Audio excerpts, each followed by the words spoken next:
ಇನ್ನು ಅದೇ ಸಂದರ್ಭದಲ್ಲಿ ಯುದ್ಧ ಗೆದ್ದಿದ್ದೀವಿ ಅನ್ನುವಂತ ಭ್ರಮೆ ಬೇಡ ಅಂತ ಇರಾನ್ನ ಸುಪ್ರೀಂ ಲೀಡರ್ ಅಮೆರಿಕಾಗೆ ಎಚ್ಚರಿಕೆಯನ್ನ ಕೊಡ್ತಾ ಇದ್ದಾರೆ.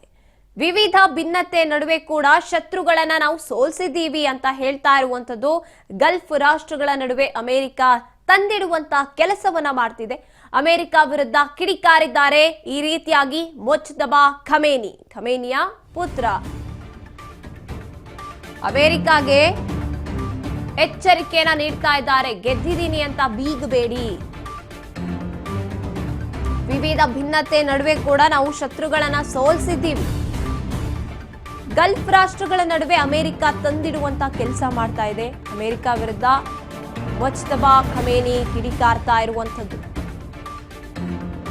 ಯುದ್ಧ ಗೆದ್ದಿದ್ದೀವಿ ಅಂತ ಅಮೆರಿಕ ಬೀಗ್ತಾ ಇದೆ, ಆದ್ರೆ ಯುದ್ಧ ಗೆದ್ದಿದ್ದೀವಿ ಅಂತ ಬೀಗಬೇಡಿ.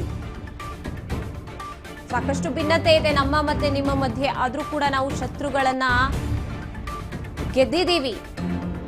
ಗಲ್ಫ್ ರಾಷ್ಟ್ರಗಳ ಮಧ್ಯೆ ತಂದಿಡುವಂತ ಕೆಲಸವನ್ನ ಮಾಡ್ತಾ ಇರೋದು ನೀವು ಅಮೆರಿಕಾದವರು. ಯುದ್ಧವನ್ನ ನಾವು ಗೆದ್ದಿದ್ದೀವಿ ಅಂತ ಭ್ರಮೆ ಇಟ್ಕೋಬೇಡಿ ಅಂತ ಹೇಳ್ತಾ ಇರುವಂತದ್ದು ಮುಜ್ತಬಾ ಖಮೇನಿ.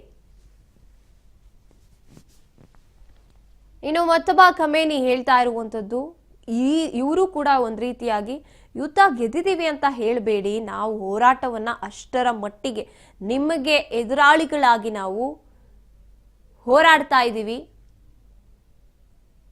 ನಾವು ನಿಮ್ಗಿಂತ ವೀಕ್ ಅಂತ ನೀವು ಅಂದ್ಕೊಂಡಿದ್ದಿದ್ರೆ ಅದು ನಿಮ್ಮ ಭ್ರಮೆ, ಅಥವಾ ನೀವು ಗೆದ್ದಿದ್ದೀರಾ ಅಂತ ನೀವು ಅಂದ್ಕೊಂಡಿದ್ರೆ ಅದು ಕೂಡ ನಿಮ್ಮ ಭ್ರಮೆ ಅಂತ ಮುಜ್ತಬಾ ಖಮೇನಿ ಎಚ್ಚರಿಕೆಯನ್ನ ನೀಡ್ತಾ ಇರುವಂತದ್ದು ಡೊನಾಲ್ಡ್ ಟ್ರಂಪ್ಗೆ, ಪರೋಕ್ಷವಾಗಿ ಅಮೆರಿಕ ವಿರುದ್ಧ ಕಿಡಿಕಾರ್ತಾ ಇದ್ದಾರೆ ಮುಜ್ತಬಾ ಖಮೇನಿ.